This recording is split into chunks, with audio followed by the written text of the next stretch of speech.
Bonjour à toutes et tous, bienvenue dans les coulisses du Grand Lyon. Mon invité du jour, Alexandre Vincendet, bonjour. Bonjour. Alors vous êtes maire de Rieux-la-Pape, président de LR dans le Rhône et candidat aux législatives dans la 7e circonscription.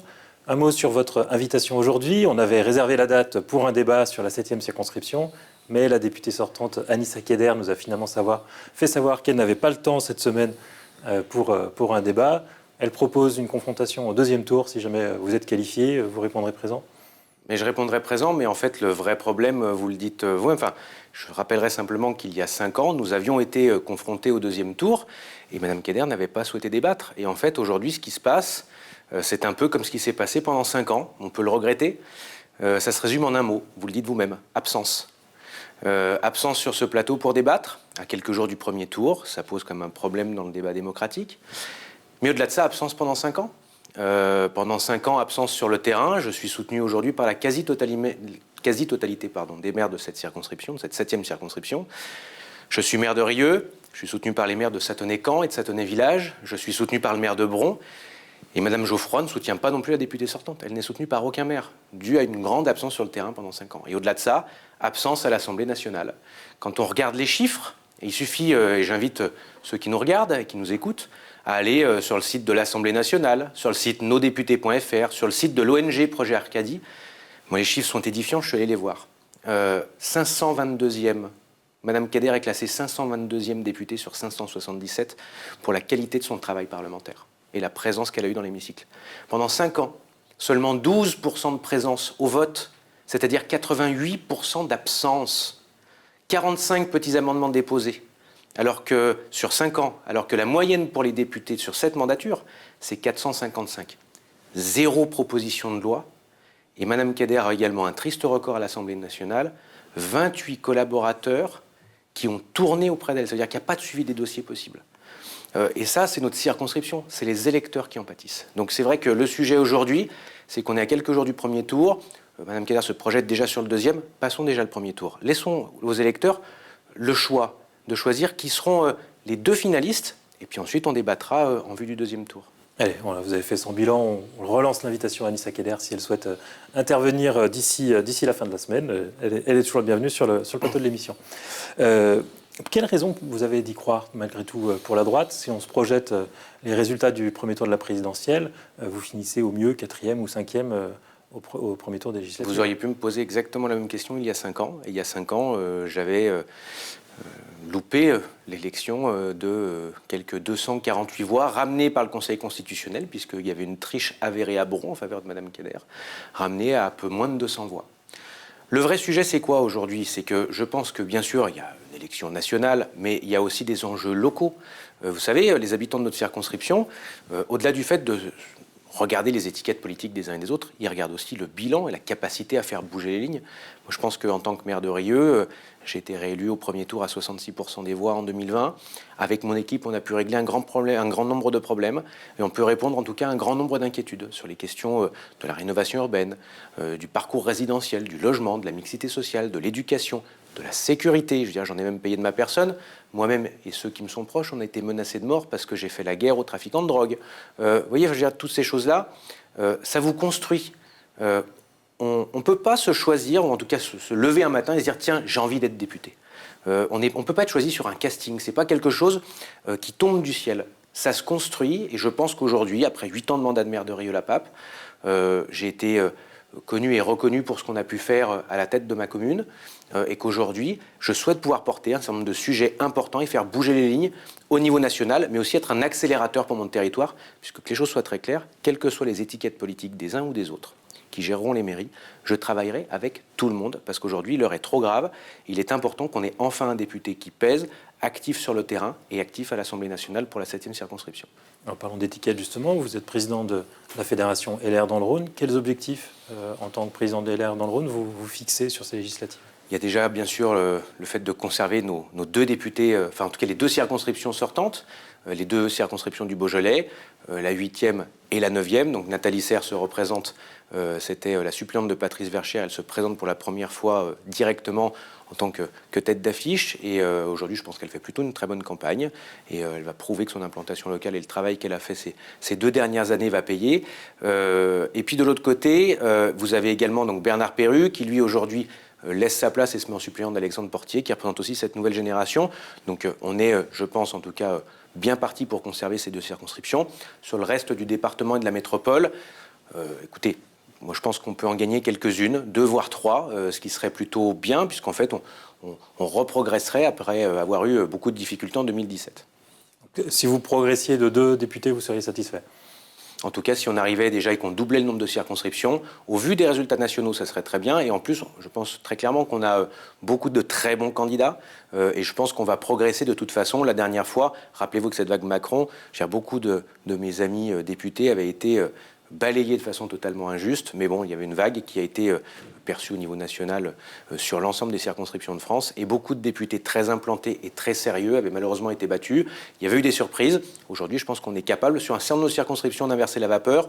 Je vous dis qu'on pourra certainement doubler le score. Mais j'espère qu'on pourra même faire mieux. C'est au soir du premier tour, encore une fois, qu'on pourra voir quelles seront les dynamiques. Et si ce n'était pas le cas, ce serait un échec personnel? Je ne me suis pas présenté à l'élection présidentielle, c'est pas moi qui fais les dynamiques. Je pense que vous savez, il y a une dimension locale aussi sur ces élections législatives. Parce que sinon, en fait, il faut mettre la proportionnelle intégrale, on se fie au sondage, on ne fait pas de campagne, et puis terminé, on se répartit les sièges entre apparatchiks. Non, moi je pense qu'au contraire, l'implantation locale et le fait que beaucoup de maires se présentent, je pense à Gilles Gascon, je pense à Jérôme Moreau et à d'autres, eh bien, je pense que ça peut troubler un petit peu le jeu et ça peut aussi montrer aux appareils parisiens que l'implantation locale, le travail fait sur le terrain et le sérieux fait au quotidien dans le cadre de son mandat d'élu local, ça pèse aussi sur les élections nationales. Ce qui est de votre responsabilité, en revanche, c'est qu'il n'y a pas de candidat LR dans la 14e circonscription. Ah si, il y en avait. Alors si. Ah, vous en aviez 2, vous n'avez pas départagé entre. Ah non, si, ça avait été départagé. Non, ça avait tout à fait été départagé lors d'une commission nationale d'investiture qui s'était tenue en octobre. Moi, j'avais pu voir Madame Cloupet à l'été 2021. Nous en avions discuté. Elle avait été investie par la commission nationale d'investiture. Malheureusement, il faut dire les choses telles qu'elles sont, je pense que le score de la présidentielle l'a un peu échaudé et que derrière, il est un peu facile de dire « je n'y vais pas ».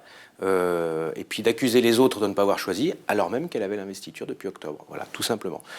Moi, je pense aux autres candidats. Elle se plaint de ne pas avoir réussi à vous joindre. Non, mais c'est-à-dire... Et que vous n'ayez pas départagé entre son investiture et puis celle de Nathalie. Mais Nathalie Frière n'a pas été investie. Donc à partir du moment où Nathalie Frière n'est pas investie, vous voyez ce que je veux dire? À partir de là, ça veut dire que Madame Cloupet, elle est investie. Et puis très clairement, je vais vous dire, elle a été convoquée à plusieurs réunions, elle est même venue en tant que candidate. Donc moi, je veux bien qu'on essaye de nous trouver toutes les excuses du monde. Il y a un moment, on peut aussi assumer de ne pas vouloir mener un combat, mais on évite de se défausser sur les autres. Moi, en général, quand je mène un combat, je l'assume et je vais jusqu'au bout, sinon je ne m'y engage pas, tout simplement. Revenons sur la situation nationale. Si on sent une certaine fébrilité dans la majorité présidentielle cette semaine, dans la dernière ligne droite, elle vient plutôt sur sa gauche et de la bonne campagne menée par la NUPES. Est-ce que Jean-Luc Mélenchon peut réussir son pari d'obtenir une majorité? Moi, je ne crois pas, pour une bonne et simple raison. C'est que Jean-Luc Mélenchon, avec, on parle du bruit, du fracas et de la fureur, aujourd'hui est en train de devenir l'idiot utile du système, puisque finalement, en fait, avec ce qu'il fait, il peut réussir une bonne campagne de premier tour, mais il est tellement radical, et aujourd'hui Jean-Luc Mélenchon fait peur et a raison. Je veux dire, quand on entend ces derniers jours que la police tue, bientôt demain il faudra désarmer les policiers, puis pourquoi pas peut-être armer les BAC et les CRS de pâquerettes, tant qu'on y est, puis de bouquets de fleurs, c'est comme ça qu'ils iront protéger les Français et qu'ils iront essayer d'arrêter les voyous. Je pense que si c'est ça, M. Mélenchon aura peut-être un très bon score au premier tour, mais au deuxième tour, ce sera un front républicain inversé, parce que M. Mélenchon, très clairement, je le dis, je le mets exactement dans le même panier que Mme Le Pen. Les deux personnes sont dangereuses, et M. Mélenchon, aujourd'hui, nous fait son numéro de clown depuis maintenant quelques semaines. Il a été battu au premier tour, et maintenant il nous explique qu'il veut devenir Premier ministre ou qu'il veut se faire élire Premier ministre. Je rappellerai simplement qu'on ne peut pas élire un Premier ministre, parce que c'est le Président de la République qui le nomme. Bon, maintenant, il a fait son numéro, c'est très bien. Je pense que maintenant, on arrive quand même à un moment où il faut qu'on règle les problèmes des Français. Et on n'est pas là pour faire son cirque à la télé, pour essayer de rejouer un troisième tour qui n'existe pas. Les présidentielles, c'est la présidentielle. Les élections législatives, c'est autre chose. C'est 577 circonscriptions et élections différentes. Et aujourd'hui, on va voter pour ceux qui vont représenter les territoires à l'Assemblée nationale. Donc, je pense Alors, au moins, la NUPES a un leader, Jean-Luc Mélenchon. Pour la droite, c'est pas évident. Qui est le chef de la droite aujourd'hui? Aujourd'hui, il y a un président qui s'appelle Christian Jacob, mais qui... c'est lui votre leader. Il l'a dit, aujourd'hui, c'est le patron des Républicains, c'est le président national. Moi, je pense qu'aujourd'hui, il y a 577 circonscriptions, il y a donc 577 élections différentes.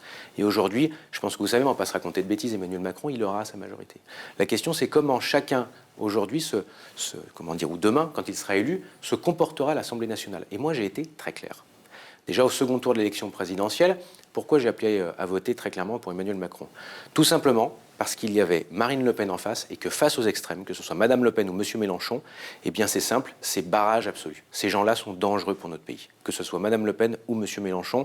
Et en plus, ce sont les idiots utiles du système. Au-delà de ça, je tiens quand même à le dire... Au-delà de ça, on connaît votre opposition à la ligne dure incarnée par Bien Laurent sûr. Wauquiez. Mais attendez, que les choses soient Pourquoi très vous n'assumez pas de rejoindre dès aujourd'hui la majorité Mais parce qu'aujourd'hui, présidentielle? pour une bonne et simple raison, je suis un homme de droite. Et à l'Assemblée nationale, si dans quelques jours je suis choisi par les électeurs de ma circonscription, les choses seront très claires. Si ma famille politique, et je l'ai toujours dit, se rapproche des extrêmes, ce que je ne souhaite pas, moi je souhaite que ma famille politique reste une famille de la droite républicaine, héritière de ce qu'a incarné Jacques Chirac et Nicolas Sarkozy. À partir de là, il n'y a aucun problème. Si par contre demain il y a une dérive vers une alliance possible ou une complaisance avec les extrêmes, mais je l'ai toujours dit, ça sera sans moi, mais sans un grand nombre aussi d'élus actuellement. Il ne faut pas se raconter de bêtises. Parce que, vous le voyez aujourd'hui, le PS est en train de disparaître. Pourquoi? Parce qu'il s'est allié avec les extrêmes. Et je le dis à mes amis, si certains qui ont ce fantasme-là d'union des droites font la même chose, la droite républicaine disparaîtra aussi, mais ça sera sans moi. Et à l'Assemblée nationale, que les choses soient très claires. Aujourd'hui, vous avez deux postures. La posture de ceux qui disent « moi, je me cache derrière mon étiquette et je serai tout le temps pour, et je voterai pour tout le temps, sans critiquer ». Et puis les autres qui vous expliquent « moi, je serai clairement contre et je voterai contre en permanence ». Je pense que ce n'est pas ça le travail de parlementaire. Vous savez, moi, aujourd'hui, je pense que les habitants, ils ont besoin d'avoir des élus qui ont une expertise de terrain et qui soient capables aujourd'hui de prendre des décisions et des votes indépendants. Mais l'avenir de la droite, c'est plus Laurent Wauquiez ou Édouard Philippe? Je pense que ça se dessinera dans les années qui viennent. J'ai ma petite idée sur la question. Ça peut être Édouard Philippe, donc. C'est votre choix. On verra dans les années qui viennent. On ne va pas sauter les étapes. En tout cas, il y a une chose qui est sûre, c'est que je pense que si la droite veut se reconstruire, elle doit redevenir responsable et ne pas être ambiguë avec les extrêmes. C'est comme cela qu'on a gagné. Vous trouvez que avec Laurent Jacques Wauquiez Chirac. est ambigu avec les extrêmes? Je trouve qu'un certain nombre de personnes, comme Éric Ciotti par exemple, et d'autres, comme Julien Aubert par exemple, sont ambigus. Et on ne peut pas être ambigu. Moi, quand... Et Laurent Wauquiez? Laurent Wauquiez, moi ce que j'aurais aimé, c'est qu'il appelle à voter clairement Emmanuel Macron au second tour, parce qu'aujourd'hui je connais Laurent Wauquiez, c'est pas quelqu'un qui flirte avec les extrêmes. La seule chose, c'est que si on ne le dit pas, il y a un moment, on crée le doute chez nos électeurs, et je pense qu'à un moment on peut le payer très cher. Moi les choses sont très claires, j'ai fait un choix, c'est un choix de responsabilité, c'est le choix de dire que les extrêmes, c'est une ligne rouge que je ne franchirai jamais. Je me suis engagé aux côtés de Jacques Chirac en 2003 après son élection face à Jean-Marie Le Pen. C'est pour cela que je me suis engagé. Je n'oublie pas qui je suis, d'où je viens, et c'est ce qui me permet de savoir où je vais. Dernier mot sur Laurent Wauquiez. Il a fait beaucoup réagir le milieu de la culture ces dernières semaines avec des coupes assez massives, et puis surtout annoncé dans la presse, en pleine saison, ce qui a pu mettre en danger certaines structures culturelles. Il y avait une manifestation hier. Est-ce que vous êtes solidaire de la région et de son président sur ce sujet? Je pense que... si je regarde moi ce que je fais en tant que maire d'une ville populaire et maire de droite, je n'ai jamais caché qui j'étais et quelles étaient mes positions politiques, on a surinvesti dans la culture. On a créé en plein cœur des quartiers populaires une médiathèque qui est aujourd'hui une des plus belles de l'agglomération lyonnaise. On a encore accueilli il y a de ça quelques semaines, ça du mois de novembre au mois de mars, des collections du Louvre sur les arts de l'islam. C'est des collections exceptionnelles. On a mis 16 millions d'euros dans cette médiathèque. Et aujourd'hui, c'est devenu le vaisseau amiral du centre-ville qu'on est en train de créer dans les quartiers, dans la ville nouvelle. Et c'est en train, on a mis beaucoup de moyens et c'est un carton, vraiment. Et toutes les générations y vont. Et vous n'imaginez pas, aujourd'hui, comme les gens nous remercient. On a créé un cinéma, on a lancé un festival de street art. Donc Laurent Wauquiez a tort de baisser les aides. Je pense que sur la culture, en tout cas, il y a une chose qui est claire. Il faut investir la culture et le sport qui sont pour notre jeunesse et pour les populations, vraiment des moyens, bien sûr d'émancipation, mais au-delà de ça aussi des moyens de s'évader un petit peu dans des temps qui sont difficiles. Donc il on a attend. besoin de culture. Je pense que moi, je n'aurais en tout cas pas fait ce choix-là. Alexandre Vincendet, je vous remercie. Moi, je vous rappelle que le premier tour des élections législatives, c'est ce dimanche. Et je vous dis à demain pour une nouvelle émission des coulisses du Grand Lyon. Et bien, très bien.